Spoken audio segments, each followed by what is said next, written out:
At first, you chased. You thought that effort was the key, that if you showed her your loyalty, your softness, your time, she would value you. But what you didn't realize is that people rarely value what is always available. The more you reached out, the more she pulled away. And every unanswered message, every delayed reply, wasn't just silence. It was feedback. Then one day, you stopped chasing, not out of anger, not out of pride, but out of peace. You realized that your attention is power, that your energy is sacred, and giving it to someone who doesn't reciprocate is weakness disguised as love. So you went quiet. You stopped explaining yourself.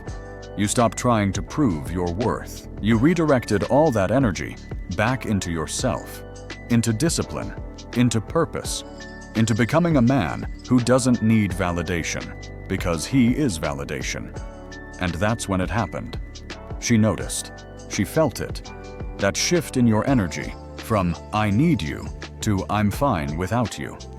She started to wonder where you went, why you stopped calling, why you suddenly seem untouchable, calm, focused, in control. Because nothing is louder than a man's silence when he finally remembers who he is. That's the paradox. When you chase, she runs. When you detach, she respects. Not because you're playing games, but because you finally stopped playing any. Real attraction doesn't come from pursuit. It comes from presence, from stillness, from that quiet confidence that says, "I don't need your attention. I am complete as I am." And when a man reaches that level of peace, everything around him starts to change.